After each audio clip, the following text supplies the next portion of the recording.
G'day everybody, how you going today? It is so good to see you. Today, we're going to talk about those. Well, some of them, not all of them. We're going to talk about what you can see right here on the table. I'll show you this way as well. This is the Viltrox APS-C native Z-mount autofocus 23mm lens, which is just about a 35mm. And strangely enough, we've got the 35mm full frame version. These things, they're family members. They're brother and sister. Sister and sister. Brother and brother. It doesn't matter. They go together. We're going to do a quick unboxing. Then I'm going to hit the local streets and give you some just very early quick look.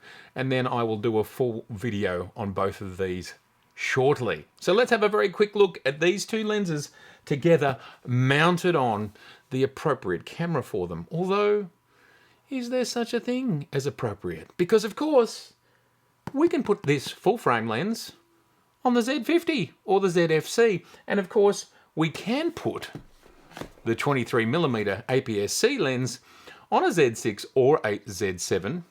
On the Z6, you get around 10 megapixels, but on the Z7, you get almost 20 megapixels of magic. So don't assume there's just one way to go with these things. All right, let's dive in.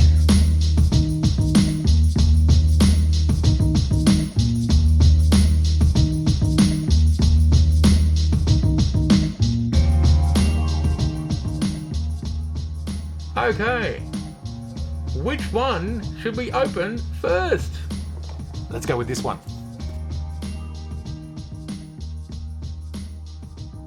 All right, here we go. Here is the 23 coming out of its lovely container. It's got a nice cold metal feel about it, and that's always a good start, isn't it? And there it is. There is the beautiful 23, almost a 35mm equivalent Viltrox, and it definitely is an all metal body. And there it is, our native Z-mount. That's what it's all about. Fabulous. There's your manual aperture. And what's great about this is it's a 1.4. Let's start by putting that on the front of the Z50. Take the Z35mm off, and I will be doing some comparisons with that full frame. Pop it on. Off we go. Very nice. There it is. We've got our lens hood. There we go. Clicks on quite firmly. Great. Fabulous. Looking good. And I have the small rig adapter on the bottom, small rig mount, which allows you to flip the screen down and still have it on a tripod. That's what this extra piece here is that you can see. Let's have a look what it looks like through the viewfinder. And of course, let's take the cap off. It's photography 101 right there. Take your cap off, mate. Yeah, well, there you go. There it is. Exactly what we'd expect. No alarms and no surprises, as you would say. Let's put that onto auto. We can go all the way around to 1.4. Yeah, that's great. That's a lot of light. So in this room, I can shoot at a 60th, 1.4. That's fine. You don't need more than that. Fast. So there we go. That is the 35mm equivalent. It's actually 34.5 equivalent on the Z50. Looking great. Focusing fast. Autofocus. Plus, you have an aperture ring if you want it. And that's kind of fun, isn't it? And it doesn't click, which means for video, you can gently slide through it. I think I prefer that over one that clicks. Now let's have a very quick look at this lens on the Z7, because of course, as I said, on the Z7, you still get almost 20 megapixels, which I think is pretty damn cool. Let's just pop that there for a second. Here's the Z7 with the 24mm on it. And we'll pop that on there. And the camera, I think, will it know? I don't know. Yeah, it knows that this is cropped, and it has cropped it. That's so cool. We're at 2.8. And again, that is focusing very quickly, very easily. Let's go around to controlling it with the camera. We're now at 1.8. Yeah, so that's good. And this is a lens that you could invest in, and it can work on either of your APS-C or your full frame. That's good. Next, let's open up this little beaut here. And that's interesting, they ship this with the lens hood on. Let's pop it on the Z50, because we can, why not? And that's got a nice firm throw about it. Again, we have our aperture, and that there, take it round to A, and that way the camera dial can change it. Of course, that's the way we used to do it, and I haven't done it for so long that I've forgotten. It feels all metal, definitely metal here. It's cold, yeah, that's all metal.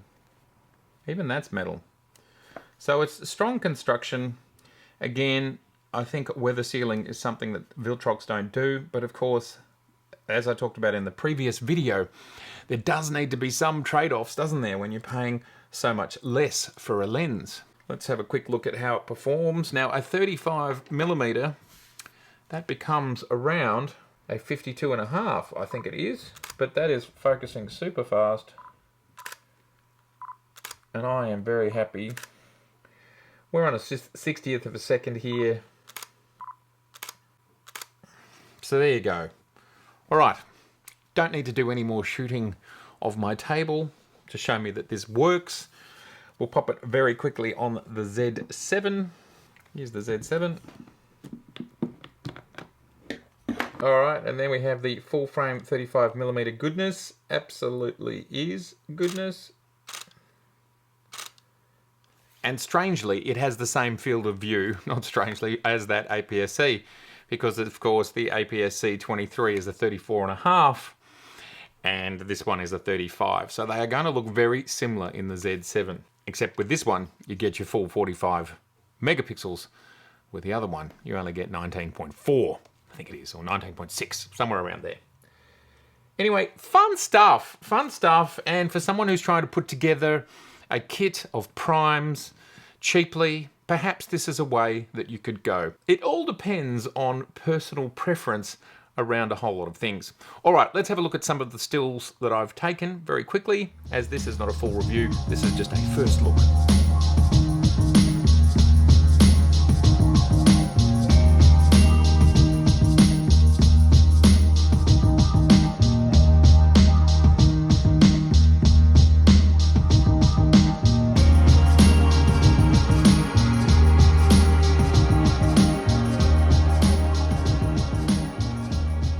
This is the Viltrox AF35 1.8Z on the Nikon Z7. I've tried to keep adjustments to an absolute minimum, and all I've done here is a little bit of shadow. And if we come into 100%, we can see here the details are pretty good. This is handheld, of course. I think what I'm seeing here is a small degree of chromatic aberration. You can see just a small amount of purple here and there, and perhaps the lens is a tiny bit jittery. We can see here that this sign of the managing agent and the tiles that's in the center of frame is nice and sharp. We are wide open, of course, and this is pushing this lens to the max. As we can see in this image, the focus is here on these plates. The sign is in focus. That's looking pretty good. We are at 1.8. So of course the milk bar sign here is falling out of focus because there's a very big difference between this area behind and this area in the foreground. Another image inside the window, 100%. The plates are in focus, they look good. Again, we are wide open, so this is stretching this lens to the max. So chromatic aberration, vignetting, and obviously are going to be at their worst at this point in time, but still I think that's a nicely rendered image, good color. As you can see, I haven't done very much to it. Bit of an increase in the exposure, saturation, shadows up a little bit. Same image, I've just changed the color temperature. Which do you like better? Warmer? Cooler? Let me know. Outside looking into the sun, I actually think this is a lovely rendition. The sun has just set behind this thing here. and color looks great, and not too much chromatic aberration in this one. A streetscape, handheld, 1/200th of a second, 64 ISO, 1.8. Now, the sun is very much set. I think it's been down for about 20 minutes at this point in time. 1/60th of a second, ISO 64, 1.8. Looking quite nice. Now, like the other Viltrox lens, the 24mm, we do get this chromatic aberration that we're seeing here, which is interesting to me. Otherwise, that's fine. Looks good. Now, I thought this might be a place where, with all this high contrast detail, but in this particular case, at 100%, it actually looks good.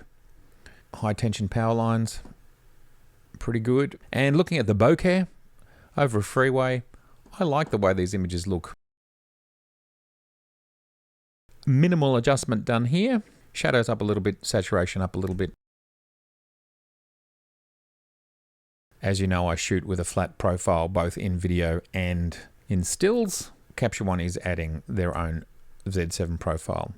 So this is the same scene, just pulled in and out of focus. And as we get towards the end here, a black and white image of the train station and some handheld 1/5 of a second, 1.8, 100 ISO images. Now, let's very quickly jump over to the Z50 with the 23.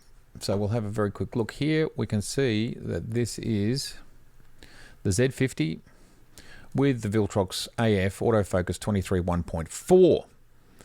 Okay, so what I am observing here with this lens is I actually think this APS-C lens is sharper and suppresses chromatic aberration better than the 35mm Viltrox lens.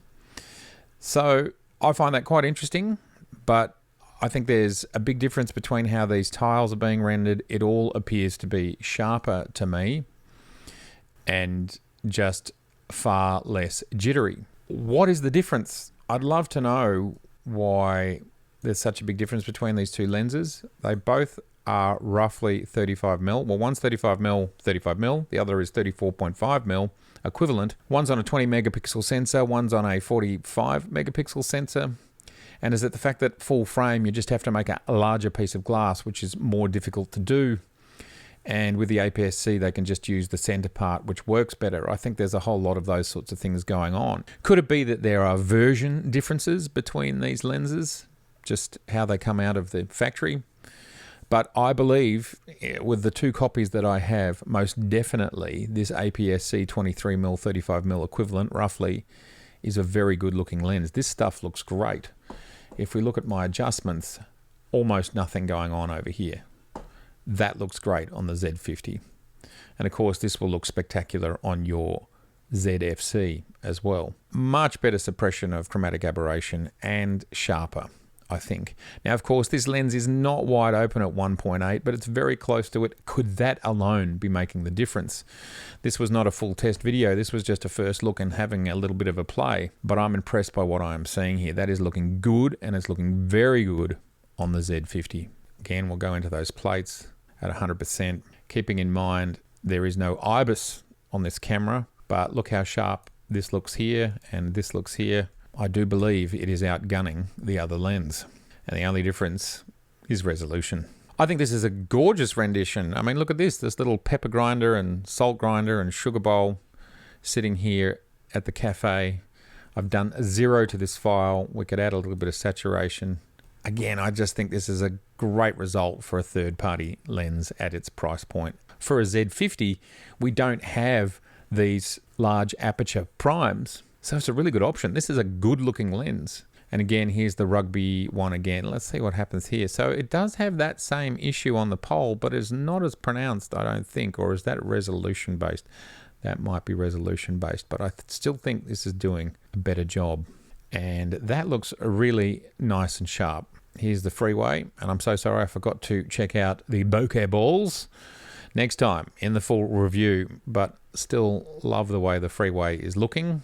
Nice moody shot there. All right, well, that gives you a bit of an idea, but I have to say I'm impressed by both of these lenses, but I am more impressed by the 23mm APS-C lens. The things I'm seeing is it's suppressing chromatic aberration better, and I think it's sharper across the whole field of view. Vignetting I haven't really assessed, but yeah, I think that's a good buy, that one.